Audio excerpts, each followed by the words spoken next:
Good morning to one and all.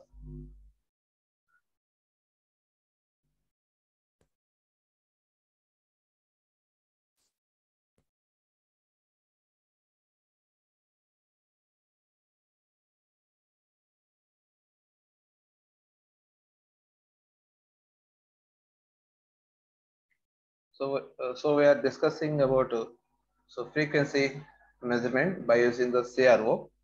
So in the last class, we are observed measurement of the how we can measure the unknown frequency signal by using the known frequency signal by using the Lissajous pattern method. Okay, and today we'll see the frequency measurement by using another two methods, that is spot wheel and gear wheel methods. Spot wheel and gear wheel methods. So by using Lissajous patterns, spot wheel, gear wheel, these three methods we can measure the unknown frequency by using CRO. Okay. So in the last class we have seen the measurement of frequency by using Lissajous pattern or Lissajous method. So we are also observed how we can measure the uh, by using Lissajous figures measurement of the frequency. So that is in the horizontal. So by drawing a tangent on the horizontal and vertical, by drawing a tangent for the horizontal and vertical. So how many tangencies? Okay. So with the loops, so those will be measured. Okay. So horizontal tangencies to the vertical tangencies, and it is multiplied with the horizontal deflection frequencies. Okay, so with that we can get the unknown signal frequency. So if suppose the obtained pattern is in this manner, if suppose the obtained pattern is half of the loop is not there, I mean half of the loop is not obtained. Okay, so half of the loop is obtained. Okay, so in such situation how we can measure? If it is present full loop, we will consider it as one single loop. Okay, so by measuring, we will get 3 loops if it is full loop. Now it is off loop is there. So in such situation, so we will consider it as an off. Okay, off of the loop. So from that, the equation, so number of horizontal tangents is to the number of vertical tangencies. So horizontal tangencies are, so here we have two full tangencies and single half tangency. Okay, so that is obtained as 2 plus 1.5 or 2 plus half. Okay, and vertical tangency it is having 1. Okay, so with that we will get 5 by 2. So we will get the unknown frequency FV, that is the potential the voltage signal which is applied for the vertical deflection plates is equals to the 5 by 2 into FH. Okay, FH. So like this we can measure the half of the tangencies for a given signal.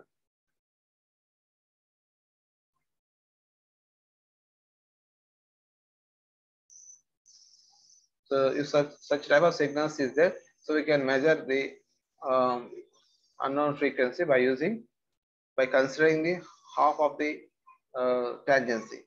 Okay, so the measurement, these are measurement of this frequency is important. This will come in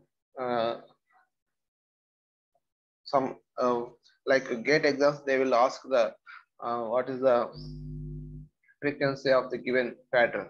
Okay, so some competitive exams, while writing competitive exams, they will ask such a questions. Okay, so by using the Lissajous pattern, measurement of the frequency.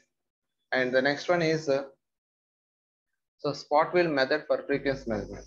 So using this spot wheel method, so when we can use means by using Lissajous pattern, it is difficult to interpret the number of loops. Okay, with that we can obtain the ratio. So okay, so to interpret how many loops are there, so it is difficult. Okay, and from that it is difficult to get the ratio. Okay, so to overcome that disadvantage, so we go for the spot wheel method. Spot wheel method display. Okay, so this spot wheel method display.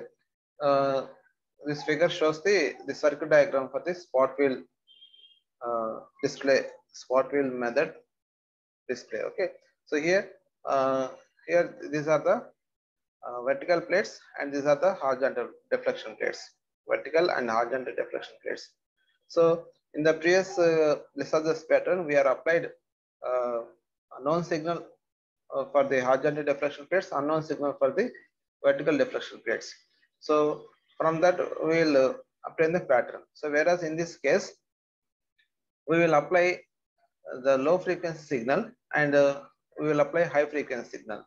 So here we have a high frequency signal. So that high frequency signal is applied to the control grid. So control grid is present in the CRT. By applying the voltage with the high frequency, so we have the brightness of the beam will be changes. Okay, if the cutoff value is reaches, suppose here we are applying a voltage, high frequency voltage. Okay, if you change the intensity of this particular high frequency signal, so that leads to change in the intensity of the illustrated image. Okay, so that is done by the high frequency signal. Okay, and we will apply the low frequency signal here in this method of spot wheel method. So we will consider two frequency signals. One is a high frequency signal and another one is a low frequency signal. Okay, so we have to find the low frequency signal. What is the frequency of the applied signal? Okay, so that signal is applied to a RC phase shift network. RC phase shift network. So for this R, the voltage drop across the R and the voltage drop across C. So these two are applied to the deflection plates. So the voltage drop across the R is connected or applied to the vertical deflection plates.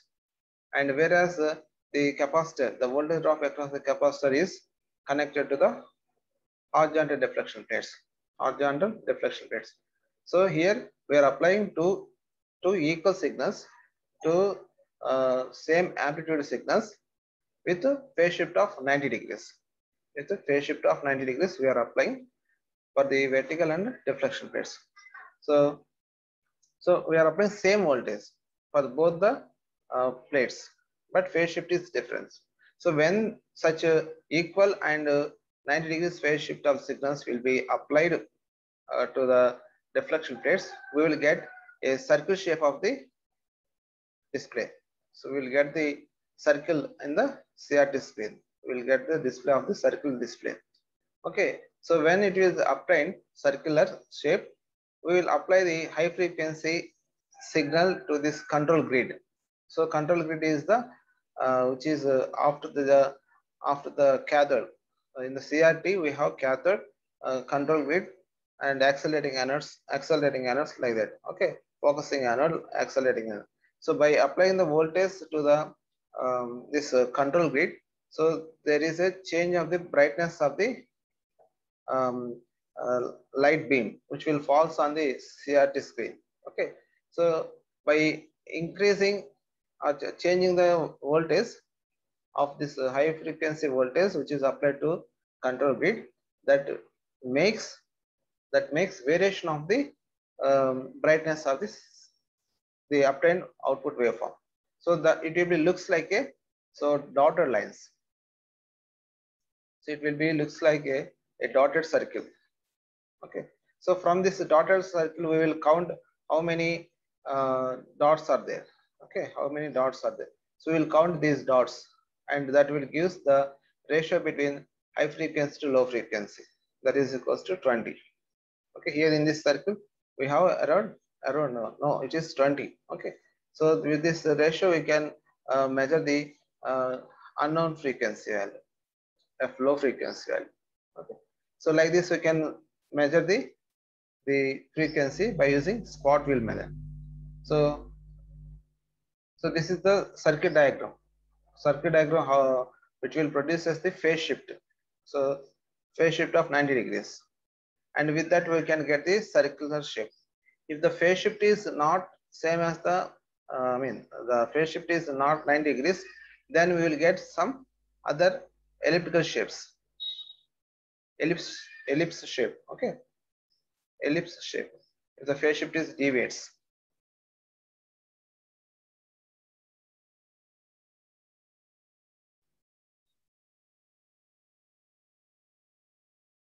So here we have two frequencies. One is the low frequency, and another is the high frequency. The low frequency is low frequency of two frequencies, that is high frequency and low frequencies. Out of that, the low frequency is compared and it is applied to the deflecting plates of CRT through the resistance capacitors phase shifter, as illustrated by producing a elliptical sweep.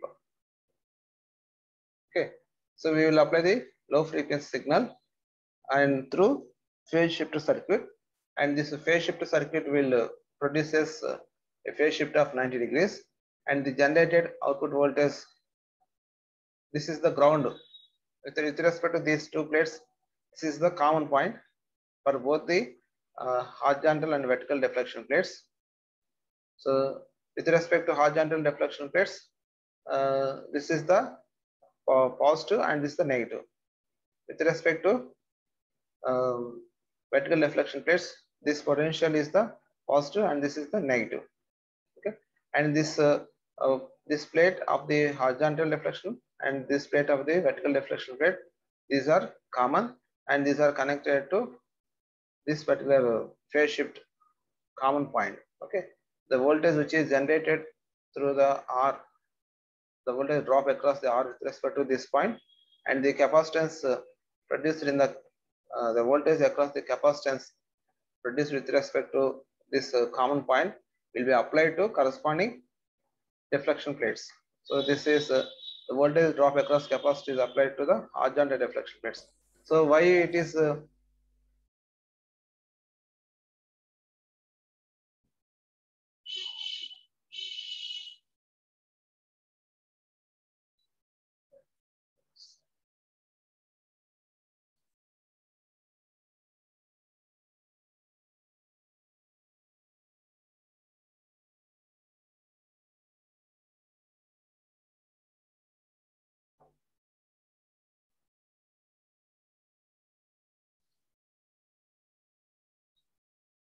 okay? So when the voltages are applied to these deflection plates, so according to that applied voltages, these deflection plates will be changes its values, changes the movement of the electron beam, and according to that on the CRT display we will get the circular form or the ellipse form, circular or elliptical form. So here we are applying the high frequency. High frequency is applied. High frequency is applied to the control grid of the CRT.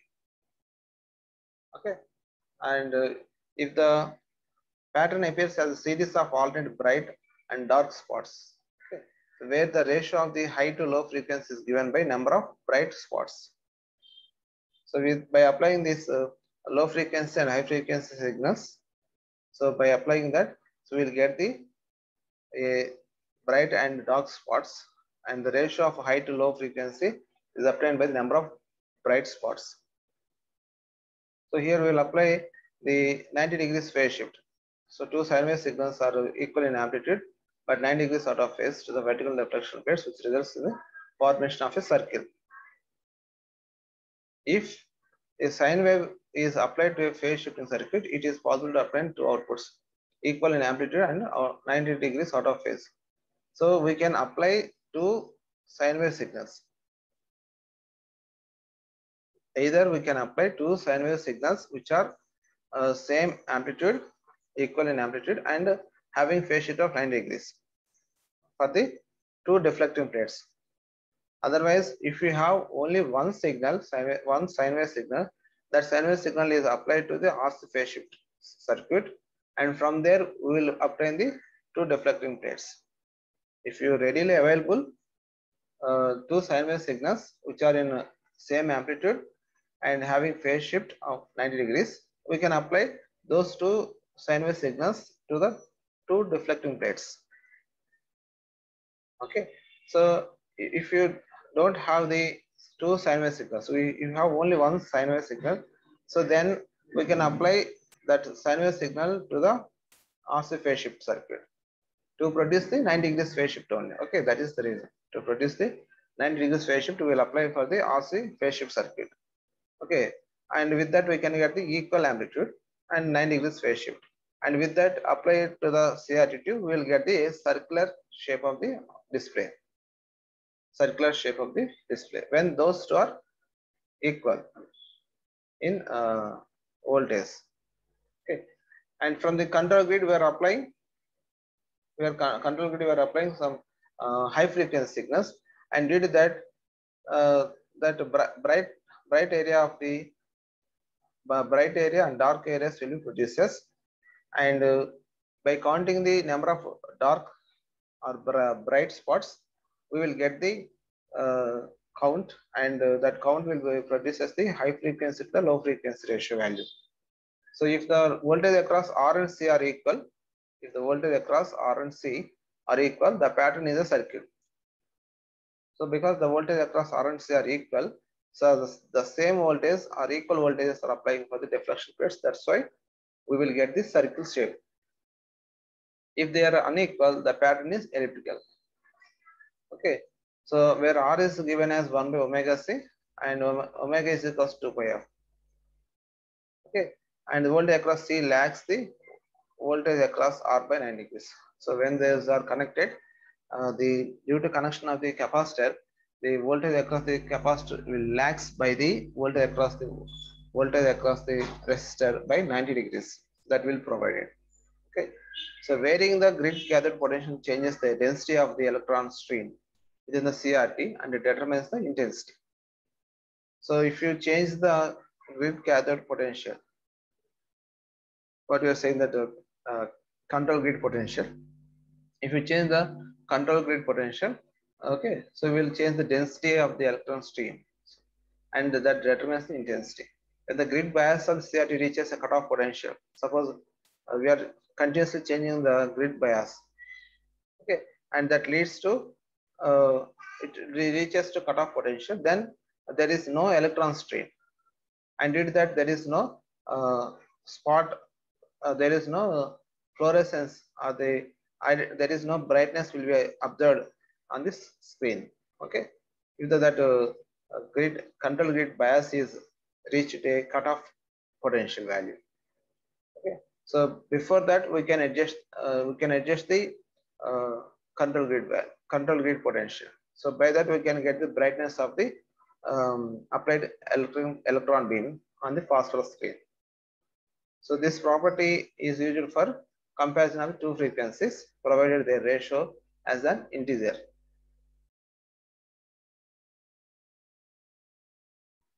So the high frequency signal is applied to the grid. Sufficient grid bias must be present so that the negative peaks of the sine wave cut off the electron beam. So the high frequency signal does not have to be a pure sine wave. So it can be a square wave also. Okay, the high frequency signal which is applied to the applying to the control grid is not a sine wave signal. It is a square wave signals also. And from the figure we get the frequency as 20:1, and there are 20 blanks on the spot wheel pattern. So with that we can get the ratio 20:1. And the next one is the gear wheel method. So previous one is the spot wheel method, and next one is the third one is the gear wheel method. So in this gear wheel method also, usually when there is a difficulty is occurred counting the number of loops. Okay, so in the Lissajous figures, it is having large number of loops, and accurate counting becomes difficult. In such situation, we will go for the gear wheel method. Okay, which uses a modulating ring pattern in place of the looped figure, and permits a higher count. So with this we can measure the higher count. Okay. So this pattern is also called as gear wheel or toothed wheel because of its shape. So because of its shape, we can call it as a gear wheel or toothed wheel. Okay. The unknown frequency is determined by multiplying the known frequency by the number of teeth in the pattern. So how we can measure the frequency is unknown frequency is measured by finding the number the number of teeth. So number of teeth, okay, and that is multiplied with the known frequency. The number of teeth on the pattern will be measured with the known frequency. The number of wheels of the teeth of the wheel is multiplied with the known frequency, and that leads to measurement of the unknown frequency. So this figure shows the how it will be measured, test setup. So how we can connect the input and unknown frequency and known frequency signals. So here in this case, we'll connect a known frequency signal source to the vertical deflection plates as an input through phase shift circuit. So in the previous spot wheel method, we are connected the unknown signal, the low frequency signal to the phase shift circuit, and from that both the output voltages are connected to vertical and deflection, vertical and horizontal deflection plates. Whereas in this gear wheel method, so the known frequency signal source is divided into divided into two signals. Out of that, we will apply the voltage across the capacitor to the vertical deflection plates. Whereas the unknown frequency signal is connected to the horizontal deflection plates. So with this, same as if the unknown frequency signal is same as the known frequency signal, so then we will get the circular shape of the pattern. Circular shape of the pattern. If there is a different phase shifts, phase shift is different, then there is a variation of the formation of the elliptical shape. If these two signals are not equal, then we will get the elliptical shape. Okay. So here the RC phase shift network will provide a 90 degrees phase shift between the horizontal and vertical deflection plates. Horizontal and vertical deflection plates. So which is needed to produce a ring or circle pattern. So with this we can get a ring or circular pattern with the known frequency Fp. With the known frequency Fp. Okay. So a voltage from the unknown frequency source modulates this ring. When the voltage across R and C are unequal, the pattern is elliptical. The voltage across R and C, the voltage across R and C are unequal, then we will get the elliptical shape. If they are equal, the pattern is circle. Okay. The unknown frequency must be higher than the known frequency. So here two conditions are there. That is, the unknown frequency must be higher than the known frequency, and the amplitude of the unknown must be below the known frequency signal. The unknown frequency should be higher than the known frequency, and the amplitude of the unknown frequency must be below the known frequency signal. The amplitude of the known frequency signal. So these two conditions should be required to get the gear wheel method of frequency measurement. Okay. So that is to prevent the distortion. If any to prevent the distortion, we can apply the amplitude of the unknown must be below that of the known signal. So this is the measurement procedure. So first of all, for any type of the set up the oscilloscope and switch off the internal and synchronous control. So internal and synchronous controls should be switch off, and connect the circuit as shown in figure 7.36 and temporarily switch off the signal B. Signal A is switch on, and adjust the R to obtain a ring pattern on the screen. First of all, we will switch on the signal source A, and by that we can adjust the R value.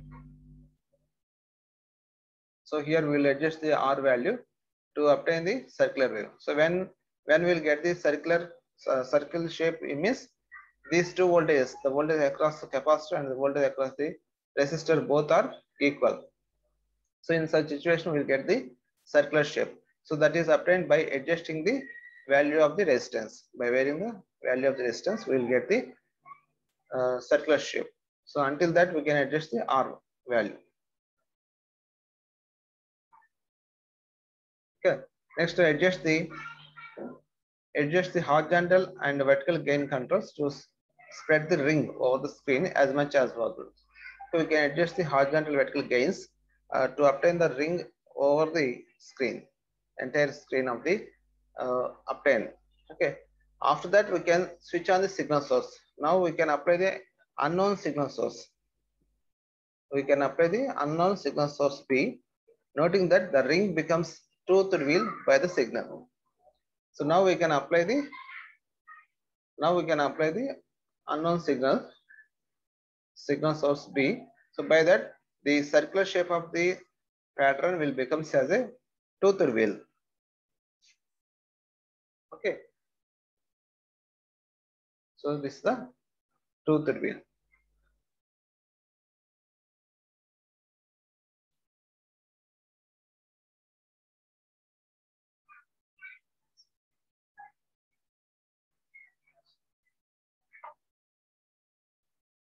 So now they adjust the known frequency Fv to stop the ring from rotating.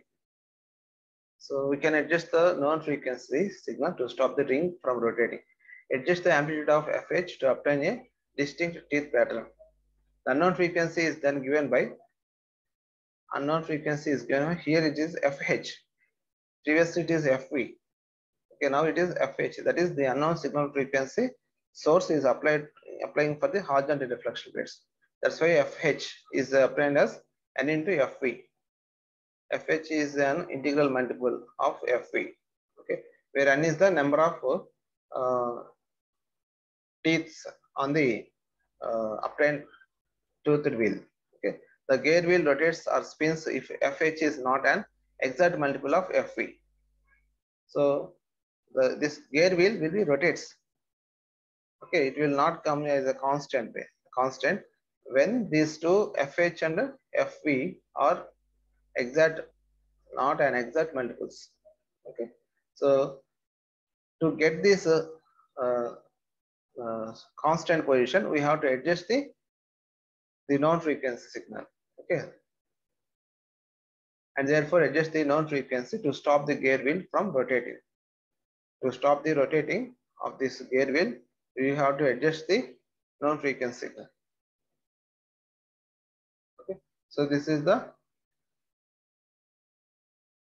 method of measurement frequency by using the toothed wheel or gear wheel method.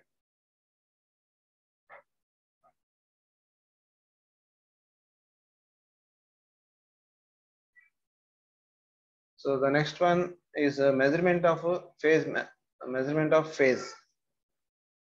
angle difference between two frequency signals. So when two signals are applied simultaneously to an oscilloscope without interference feed, one to the horizontal channel and other to the vertical channel, the resulting pattern is Lissajous figure that shows the phase difference between the two signals. So whereas in Lissajous pattern we are applied the same as the two signals. One signal is applied for the vertical deflection plates and another signal is horizontal deflection plates. So here we apply two signals, and to find the phase difference, these two signals are applied for the one signal for horizontal deflection plates and another signal for the vertical deflection plates.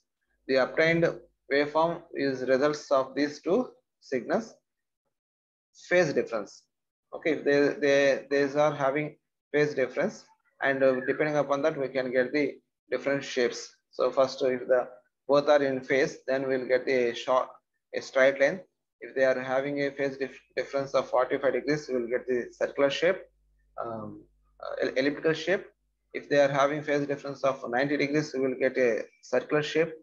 Like that again, 135 degrees phase difference, we will get a elliptical shape, and 180 degrees phase shift will get the straight line. The same pattern, straight line, elliptical, circle, elliptical, straight line. Okay, so like this we can obtain depending upon the phase difference of between two sine wave signals. Okay, so what these are already observed in the Lissajous method of frequency measurement in the last class. Okay, so that same setup is also applied here. Okay, so setup is the same. That is, unknown frequency is applied for the vertical deflecting plates, and known frequency is applied for the horizontal deflection plates. So only in gale tooth method only, so reverse is there. Okay, known frequency is applied for the vertical deflection plates, unknown signal frequency is applied for the horizontal deflection plates in gale tooth method. In the both the Lissajous pattern and Lissajous pattern and measurement of phase, we will apply the unknown frequency signal to the vertical deflection plates, and known frequency signal to the horizontal deflection plates. Okay, so when these two signals are in equal, okay, so a simple way is to find the correct phase angle is to introduce a small and known phase shift to one of the inputs. So if the both the proper angle may be then deduced by noting the direction in which the pattern is changes. So depending upon the phase shift, the pattern will be changes. So that I will show you. See here. So determination of the angle of phase shift. Suppose this is the elliptical form of the phase shift, elliptical form of pattern. Okay. So to find this angle, how much angle it will be produced, or the phase shift between two signals, that will be measured by, see here, by drawing a major axis through the 0 point. So we will measure the vertical difference from 0, how much value this is, so that is represented as y2, and where this elliptical will crosses the y-axis, so that difference is produced as y1, and the angle between two signals will be obtained as sin pi is equals to y1 by y2, y1 by y2.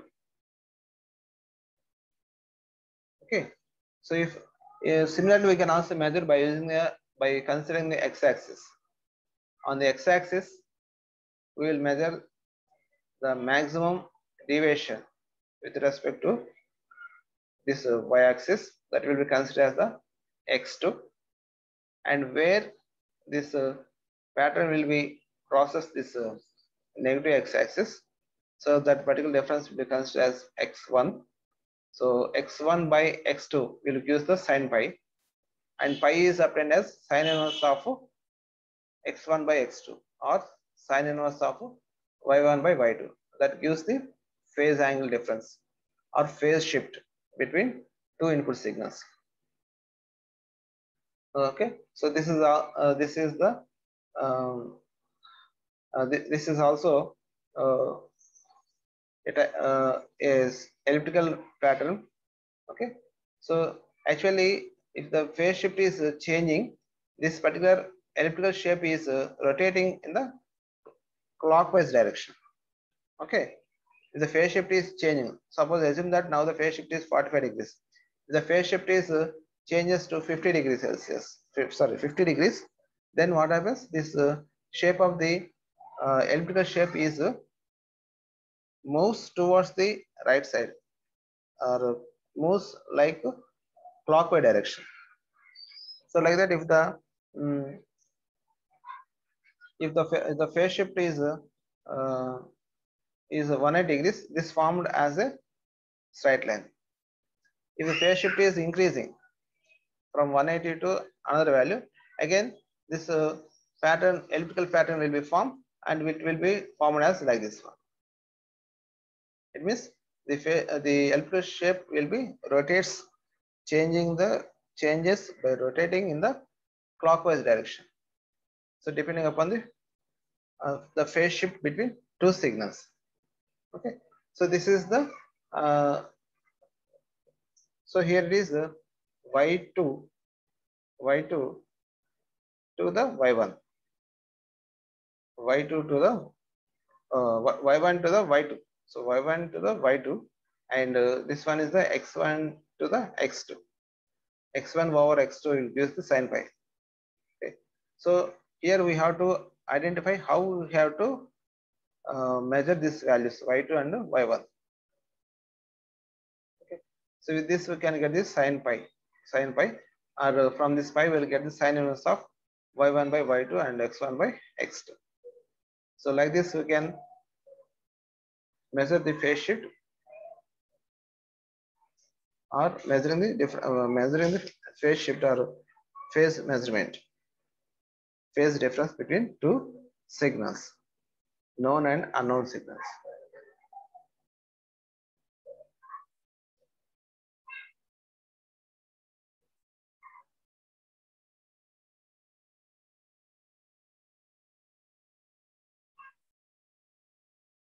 Okay, so with this, if you have any doubts or clarifications, you can put a chart in the doubts in the chat box.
So if you don't have any questions regarding this, so I am closing this session.